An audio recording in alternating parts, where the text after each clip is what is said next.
we are here at Sonoran Pasta Company. We're smack dab in the middle of Scottsdale Air Park with one of the founders. What is your name? Brent Killey. Brent Killey. And Brent, it's an interesting thing to have tried your product so many times, but never, it's not like people come in here to try your pastas. So it's nice to finally meet you and sit down and chat. Yeah, we're a little bit hidden.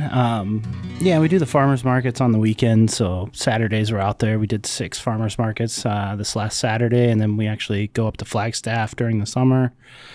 And then we start doing Wednesdays at Uptown. And Okay. so we're out there, but yeah, we don't really have like a retail front. That's kind of something we've been discussing and putting in the works. So Awesome. yeah, it's not always easy. And I've stopped working farmers markets. I haven't stopped, but we're trying to give them to some of the people that have been with us and trying to get some work for some people. So Yeah.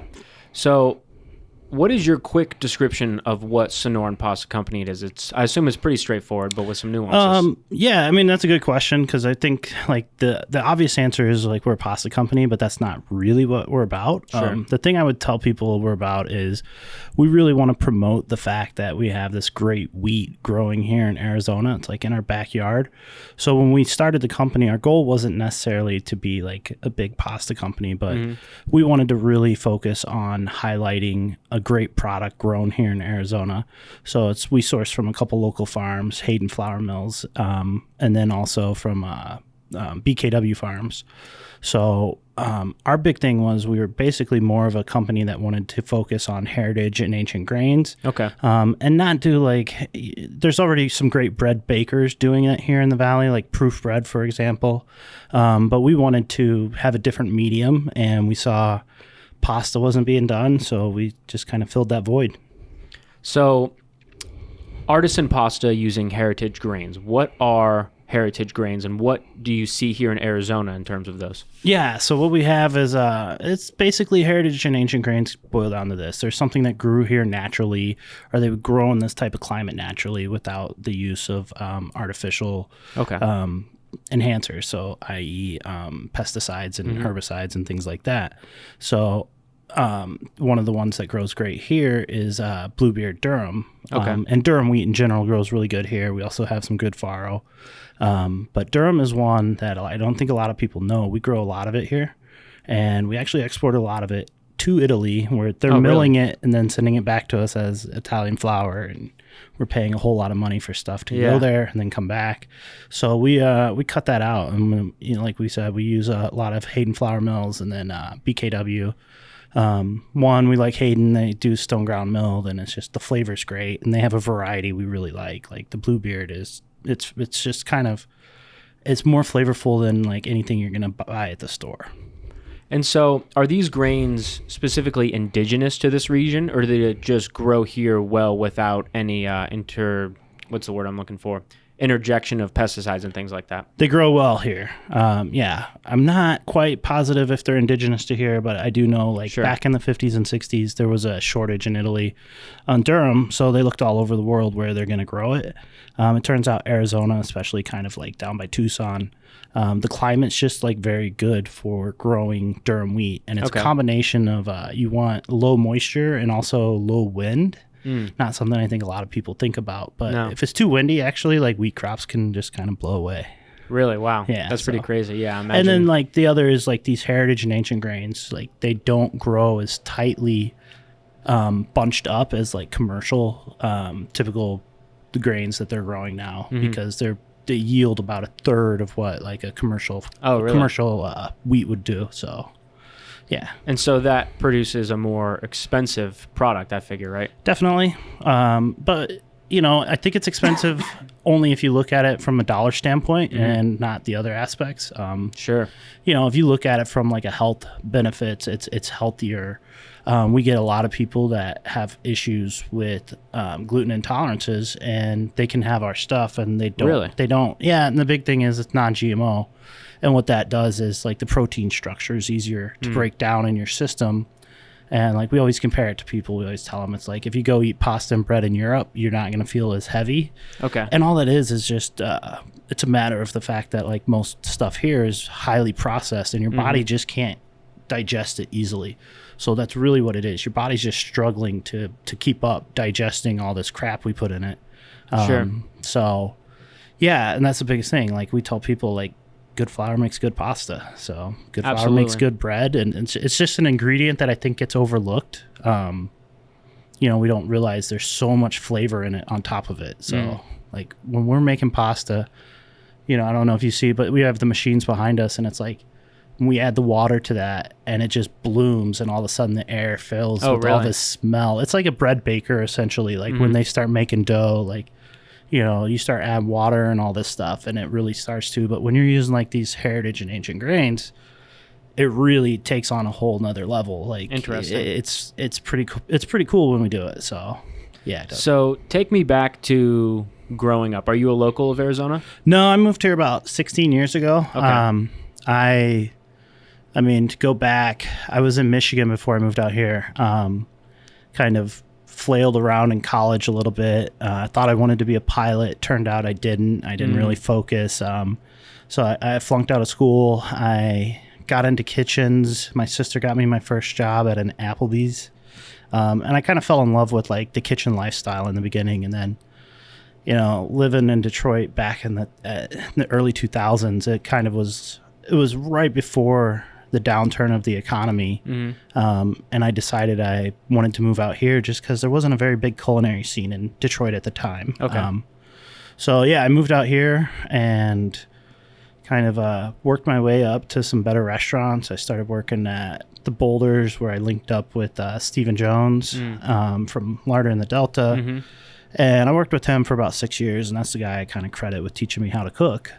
And then, you know, I worked some other odd spots. I worked at Crudo and Okra when they were still around, and ran the fine dining at the Buttes. And kind of sounds like you hit the ground running in the culinary industry. yeah, I was doing good. I mean, I kind of was hitting that point where it was time to make a decision how far I wanted to go in restaurants. And I kind of burnt out. I just kind of fell out of love with not necessarily cooking, but the industry itself. And I think, you know, you talk to a lot of chefs, it's been at a crossroads for years, trying to find a better work-life balance and quality of life. And for me, it simply came down to, I just didn't have it in me to put that pressure on cooks. And, you know, I was running some restaurants, and I didn't have it in me to kind of go through what I went through. So I stepped away, and then I moved. I went to Charleston for a summer, did some consulting.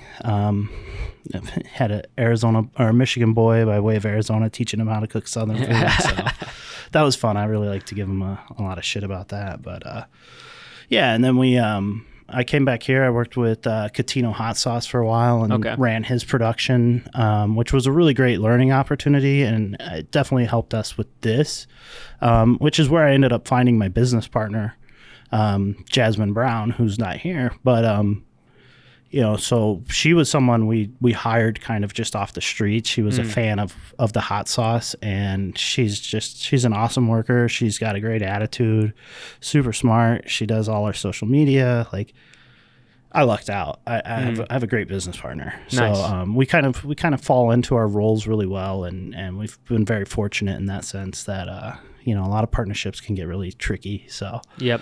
So what year was it that Sonoran Pasta Company was founded? 2019. Okay. So within, you know, 2 years, you guys have really got your product all over the place, not only in the retail side of it, but also in a lot of really high profile restaurants.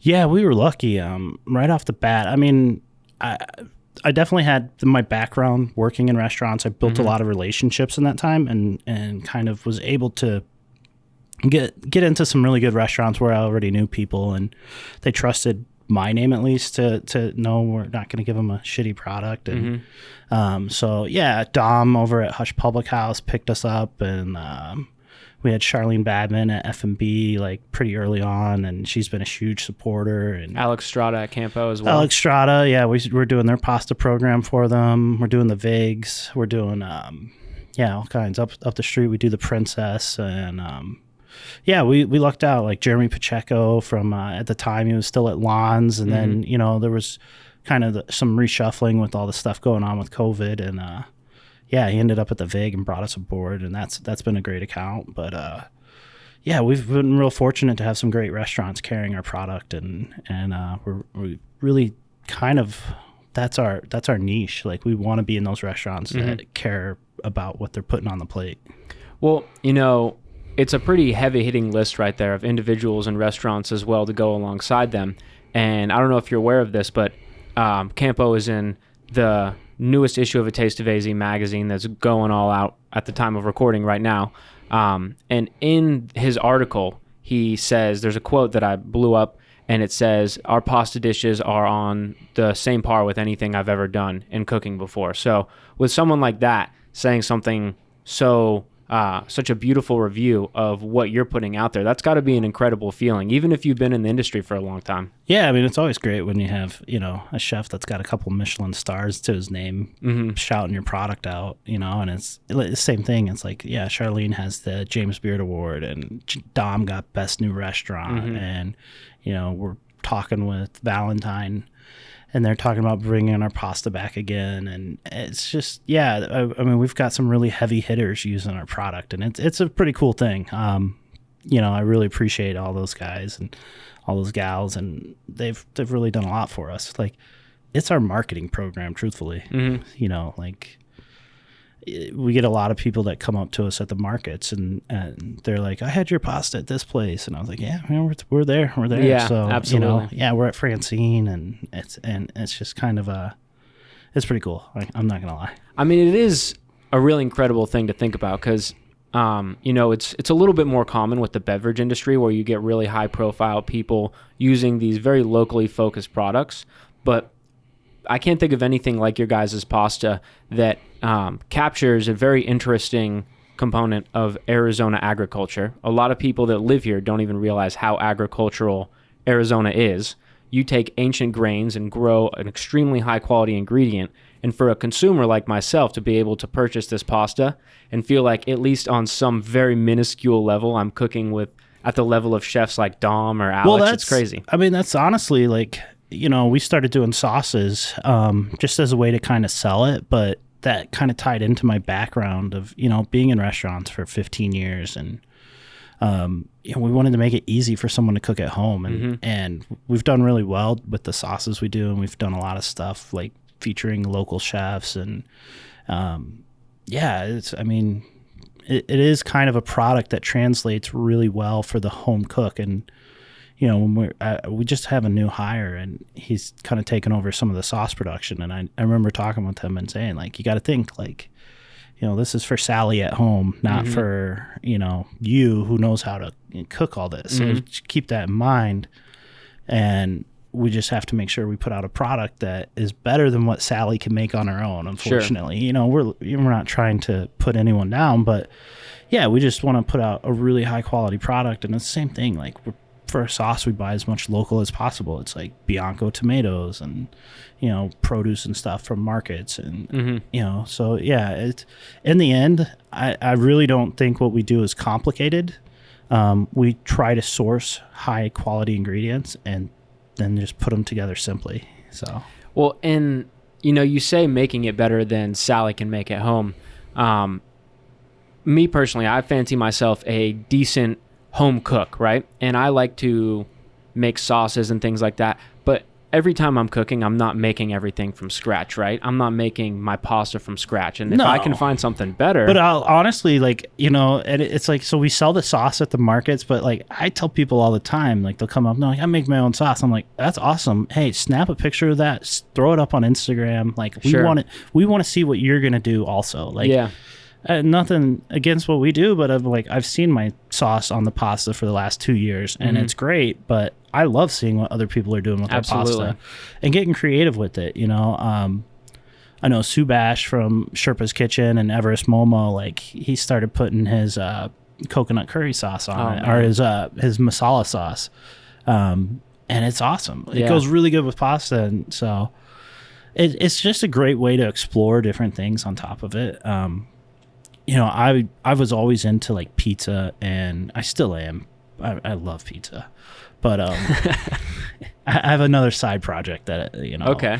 I do a flip from Freed Street. So, but yeah, and I look at pasta kind of the same way as pizza. Like it's kind of blank canvas. You can do a lot with it. Like our noodles go great to make stroganoff and things like that. So It's the foundation of the dish, right? yeah, it's like pizza or sandwiches. You can put a lot on a crust or between bread. Like and same thing. Pasta is just another vessel for a lot of ingredients. Absolutely. Well, and with the pasta specifically, with the sauce, I was talking about the convenience of it, but a sauce is a lot easier to make theoretically than fresh pasta, right? So if you can have a foundation that is extremely solid and then just be able to build on top of that, that's a home cook's dream, right? Yeah. Yeah, I agree 100%. Like I love making pasta at home, but it's a lot of work. It's messy. It's a lot of work, and it's hard to get it consistent. Like sure. So yeah, I mean, we definitely love having the fact that you can have a pasta that's really good, cooks fast. We tell people you're gonna wait longer for the water to boil than it will to cook the pasta and toss it in some sauce. So. But yeah, it is definitely a convenience product, and that was kind of our goal, like to deliver a really high quality convenience product.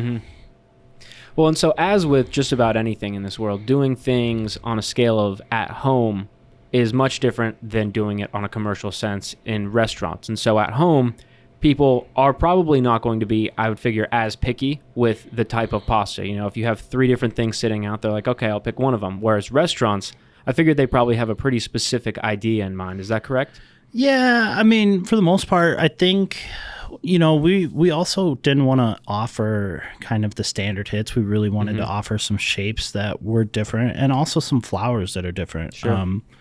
They're not picked up on as much, but like we do a purple barley pasta, we do a farro pasta. We've been playing around with doing like a buckwheat and rye. So we also wanted to highlight not just the grains, but then also some shapes that people aren't familiar with. And now I'm starting to see them around the valley a little more. So like, and there's some copycats out there, but it's like Cresta de Gallo was one that we never saw. And, Fat Ox was doing it before us. I'll say that. She did like a red wine Cresta de Gallo, but, yeah, and Cresta de Gallo was one that's kind of been a fun shape. And then, what is that? It's Cox Comb. So it looks kind of like a macaroni noodle, but then it has a wavy edge. Okay. Kind of like a Cox Comb on a chicken. That's where it gets its name from. And yeah, it's good noodle for like fall. Definitely goes good with like chunky things. Okay. And you can use it for mac and cheese. But even like tritole was one that we started doing that wasn't being done around here, and it's just something else that goes great in place of it's great for like mac and cheese. And what else can we do with that one? We do all kinds of stuff, but it's just like spinning tops. So we definitely went off the beaten path for some, and then we did Bucatini, which is our number one pick by all the restaurants. And that's like Bucatini. A spaghetti that has a hollow center, correct? It's a hollow spaghetti. It's definitely our most popular shape. People love it, and we sell a ton of it to restaurants. So, and that's a noodle that, maybe if you're going to a fine grocer's, like a AJ's type thing, maybe you've seen it before, but for the average home cook that's just buying stuff at Safeway, it's a whole new level of pasta for many reasons. It is. And, I think 2020 there was a shortage on it, and people couldn't find it. And, we definitely capitalized and said like, hey, we're not running out. Yeah. We can produce it all day long. But yeah, there was a shortage on Bucatini in 2020. So, yeah, it is. It's not as common, I mean, we do have our common shapes. We want to not try and force everyone into something they don't want, because not everybody wants to try something new. Sure. But we definitely like having some fun shapes. And so over the course of the past 2 years of building out these varieties of pasta, what does that look on like an operations side? How are you deciding which ones to go with? How do you execute that after? We see some extruders behind us here. I think that's what they're called. Yeah. Are they capable of handling a variety of shapes? Is it? Yeah. So what we do is we have a bunch of dyes. They're copper dyes or bronze dyes, excuse me. Bronze dyes, and that's traditional. And why you use bronze is because the edges get roughed up and the face of the pasta, and it actually helps sauce cling to it a little better. Okay. So basically, if we want a different shape, we just buy a different die. They're not cheap, so we're not buying crazy amounts of them. We're paying anywhere from $300 to $400 a die. Wow. So, with 15 shapes, we don't really want to add until we get bored, and then we'll probably add a new shape. Like, that's just honesty. Is like, we didn't need to add two new shapes that we just did, but it was like, we're bored. Let's just add something new, sure. And we'll probably phase out some old ones. But it's so what we do essentially is Jasmine each week. She'll make 4 different shapes with our Bluebeard Durham variety, and then we'll do a gluten-free that we make out of chickpea flour. And then we do kind of we call it like the specialty grain, but we'll do like farro, purple barley. So we do 6 shapes a week, essentially. And then she just kind of rotates through different shapes, and that's kind of how it goes. It's whatever she's feeling like doing. Mm-hmm. And then when we do like a different sauce of the month, we kind of collaborate a little there. Like this month we're doing a Dan sauce. So like we thought it goes well with like the farro, and then we'll probably do like buckwheat rye or something coming up. So there's a little collaboration between her and I on that, but for the most part she just kind of does her own thing. Mm-hmm. Well, that's a pretty awesome, I mean, what you have going on here, it almost has me speechless as I'm trying to come up with what direction I want to go with this conversation, because there's so many things to talk about. And what keeps popping into my head is, setting up the camera and whatnot for anyone who's watching. This room that we're in, it's 10 by 20 feet maybe. It doesn't look like... This is nothing. This is we grew into this. Uh-huh. So, I mean, our originally when we first got here, we kind of picked out a corner of the kitchen. Okay. And we had one little small machine. But within about 4 months, we realized we needed another machine. So we actually bought a machine off of Hayden Flour Mills, because they do a little pasta production themselves. They do a dry line. So we bought their small machine, and then we just bought our third machine about 3-4 months ago. Okay. And then we moved into this room. But earlier on, we were just in a tiny little corner of the kitchen. It was crazy. I'll show you later. But this is actually quite nice. We kind of get in here, and I don't know if you've been around here when like Freet Street's doing production. I have, yes. It's chaotic. It's loud.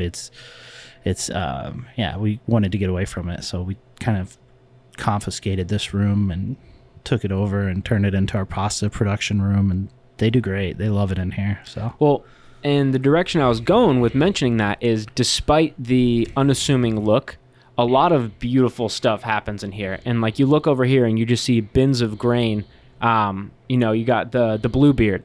There's such a beautiful story behind that, and the size of this room is not what the average person would expect to crank out as much pasta as you guys do, and then send it all over Arizona, and it's used in so many different ways. It's crazy. Yeah, I mean, one of the great things kind of about what we're doing is you don't really need a ton of space. Realistically, we only need about 800 square feet, mm-hmm. And most of that's dedicated to storage. So like on pasta production, we don't need a lot. The next machine we'll buy will be quite a bit bigger, but hopefully next year, if things keep going well, mm-hmm. we'll buy a machine that'll take care of the business of 2 of them. So we'll see. But I don't want a big space. And even when I started looking, I was telling the realtor, I was like, I don't need 2,000 square feet. Don't even show it to mm-hmm. me, because it's just going to be wasted. Realistically, we need 1,000 feet or less. Well, and that's pretty crazy, because you knew what you wanted to do and what it would require, and I figure that's from all the experience you had.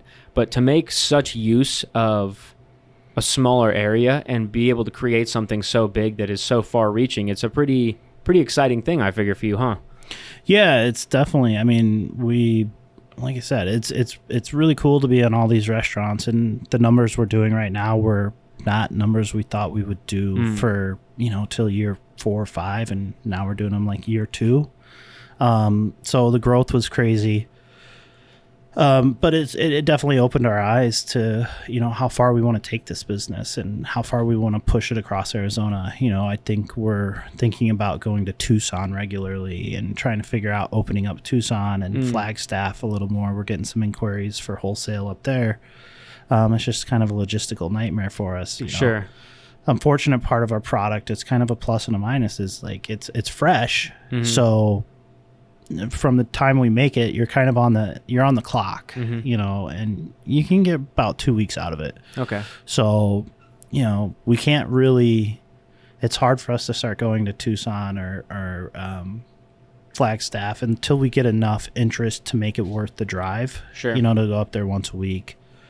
But, it's a great thing for us that you do have to use it. Like, that's been kind of at markets what's been great for us. A lot of other pasta companies that do dry, it's like you buy it, you toss it in your pantry, and you're done.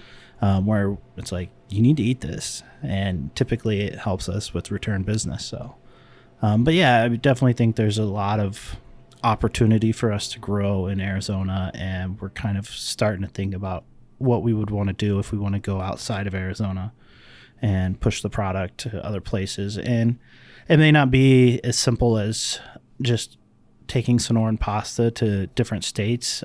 We've talked about in the past of just kind of taking the model that we used and applying it to other places. So, me being from Michigan, I want to be at Eastern Market, which is an amazing farmers market up there. It's huge. I mean, it's, 40 to 50,000 people every week coming through it. It's about 4 city blocks. Wow. And there's no pasta vendor. So I'm like, why has no one noticed this? But I wouldn't want to go there and try and sell Arizona wheat as much as I would want to go up there and say, okay, what do you have growing up here that we can do? So just take the same model that we have here. And there's great wheat that grows up in that area, especially, I'm from, before Michigan, I lived in Illinois and the Midwest. So like the Midwest, you got wheat farms, Kansas and stuff like that. But there is some wheat that's growing up in Michigan. They actually have a pretty diverse agriculture up there. But yeah, that's kind of, I want to take the model essentially and apply it to different regions of the United States. So on the consumer side, what are the different ways to get your pasta? For instance, like if I wanted to try some Sonoran Pasta, how do I get a hold of it? You can either order it through our website. We do deliveries on Fridays to locally in the Valley. You can go to a farmer's market, go to our website. We try to update that. Our Instagram, usually we put out where we're at every week. Or go to some of the local butcher shops. Have basically been where we tend to do the best. And we sell it like Arcadia Meat Market for one, Rusty Nail just down the street, and then we sell at the Meat Market in Carefree. Those are basically like our retail outlets here in the Valley, and then like Steadfast Farm out on the east side. So do you do any dry pastas? Nope. Or is it all fresh? Okay. It's all fresh. And why did you decide to go with that route? I think one, just for us, there was the aspect of fresh pasta. There's kind of a different mentality about it. I think a lot of people, to me, like fresh pasta is nice. It cooks fast. It's easy. I think you can, I don't know. Honestly, with the fresh pasta was also that no one else was really doing it. You just wanted to make your life more difficult? It is a little more difficult. It's like I said, there's pluses and minuses to it. Our return business is great because you need to eat that pasta and come back for more. And we kind of know, like, once we get someone to take it home, like they're going to come back. I'm not too worried about that. So, well, and it's an industry as well where trying to make things easier for you, and I do air quotes for people listening, because that's not something that a lot of people that are in your position are doing, creating locally focused products for high-end restaurants, or not just high-end restaurants, but surely on the higher end of the spectrum. They appreciate things like that. They appreciate the difference between dry and fresh pasta. Well, it's a sales pitch for us right now. Honestly, so if I go into a restaurant and I've got dry pasta, I'm competing with Shamrock, I'm competing with Cisco, I'm competing with US Foods because they all have dry pasta. So that's definitely what I'm competing with. And at my price point, I have to offer something different. So yes, I offer the better tasting pasta, but also I offer the fact that this cooks in, anywhere from 1 to 4 minutes, basically. Which for a restaurant is huge. Yeah. So we definitely capitalized on the aspect during the shortage of staff going on. and said, hey, like, let us take this load off of you. Like, Sure. you want to offer fresh pasta. You don't have the time to make it. And I know that's from my years of being in it. Like, I know what it takes to make fresh pasta. It's a lot of work. Like, so we kind of come in and we say, we can offer you fresh pasta. The price is good. You know, you're not going to be able to pay someone to make it, and they're not going to be either as consistent, or they're not going to save you the time that we do. So like, it's cost effective for them. Honestly, when you break down a portion size, like, it really is cost effective for them.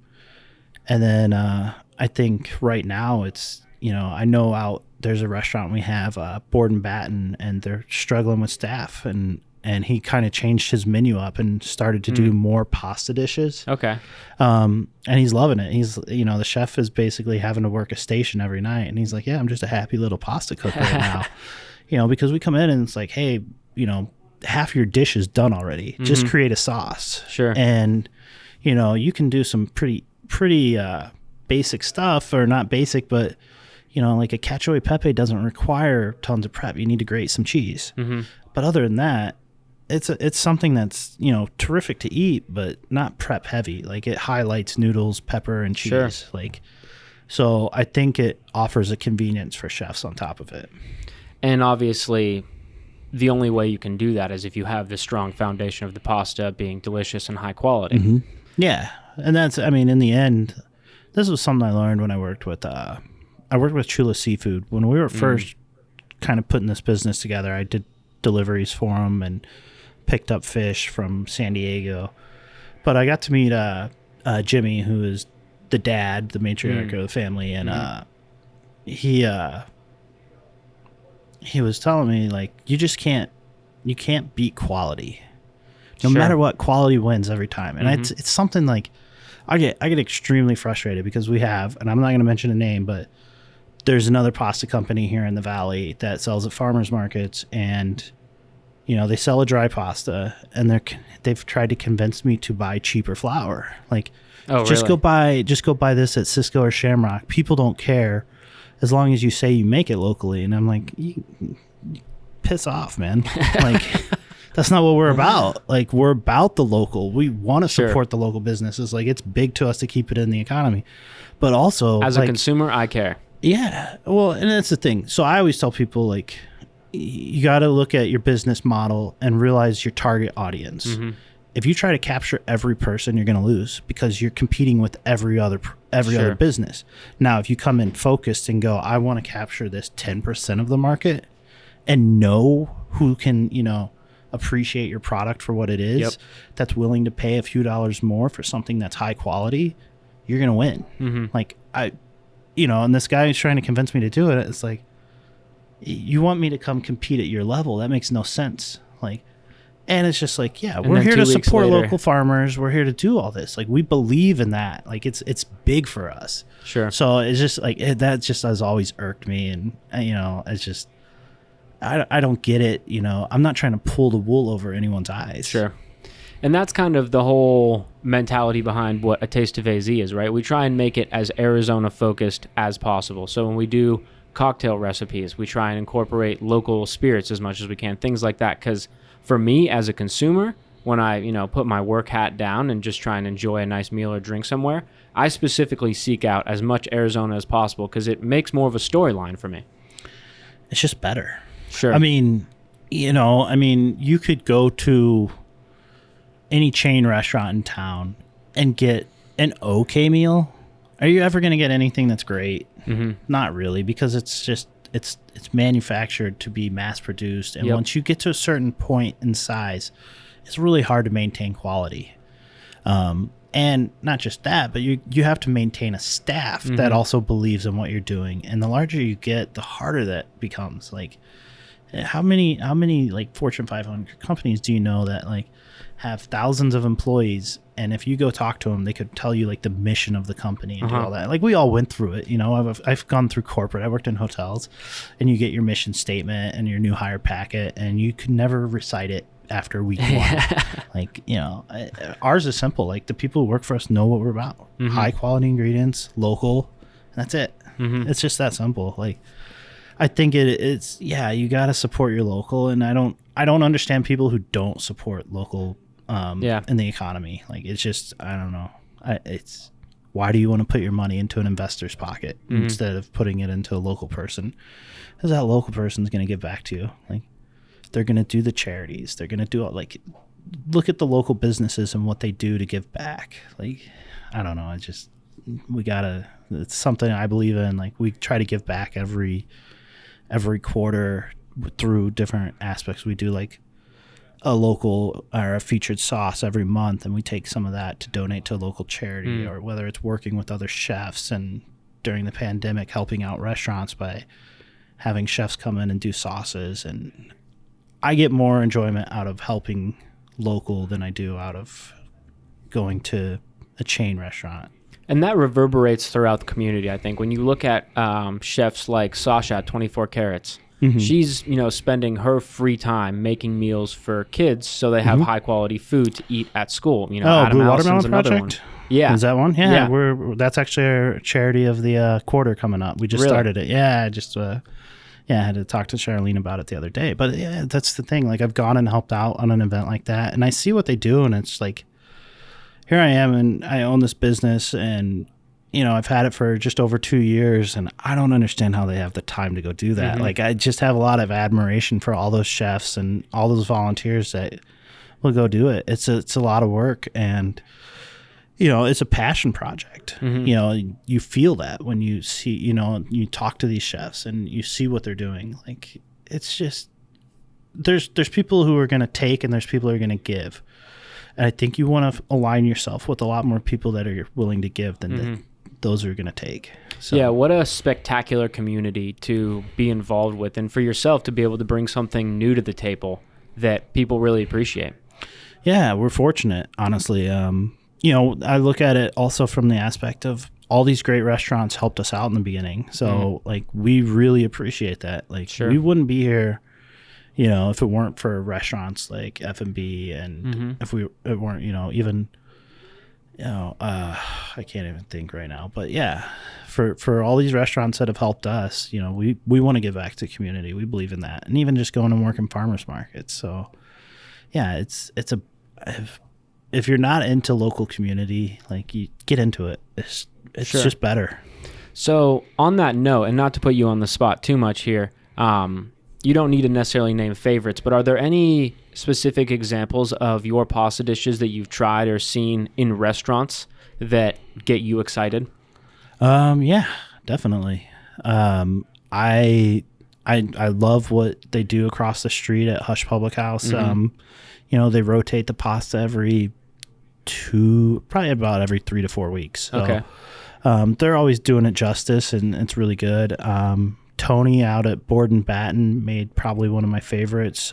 He did like a lamb ragu, and it was amazing. Like, it's just, and he's got this restaurant that's just like hidden out there, and no one knows about this, and it's like a hidden gem. So if you're ever on the east side, it's out in Mesa, kind of by just off of McDowell, and I'm not east side familiar, but I want to say sure.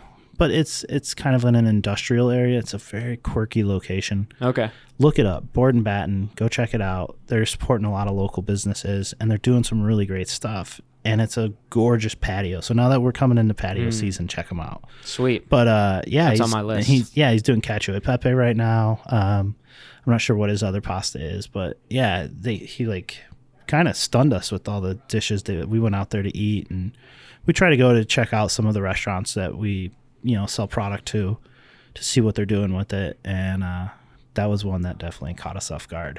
And he even kind of joked around with us like, yeah, I don't think people realize it. I was like, nope, not out here. So we've gone through a few things. You mentioned your upcoming charity of the quarter. You mentioned maybe some new machines in here and whatnot. Is there anything for sure in the immediate future, anything else that you want to let people know about upcoming? With Sonoran Pasta, no, just market season's coming up, so get out to the markets on Saturday. Check out the great vendors. There's a lot of great stuff out there. Yeah, go to a farmer's market. You're going to discover like great product, great people, and you're going to support local. Like, that to me is huge, so definitely do that. Yeah, I'll be honest, maybe I'll catch some flack for this, probably not, but I have not been to an Arizona's farmer's market anytime recently. And part of that is because before I wasn't so embedded in the food industry, and then it got hot, and that kind of throws everything up in the air. So now that it's coming back into season, I'll definitely be seeing you around if you're man in the booth at some of these places. Yeah, I mean, I'm out there every now and then. But yeah, it's definitely a great spot. I mean, that's where like Charlene discovered us, was at a farmer's market. And the chef from Orange Sky discovered us at a farmer's market. So, like, there's a reason chefs go to farmer's markets. Yeah. Like, there's good product there. So, definitely check those out. There's, like I said, we do 6 on a Saturday. We do 1 on a Wednesday. We're looking at Sundays again. Okay. So, there's opportunities all week long.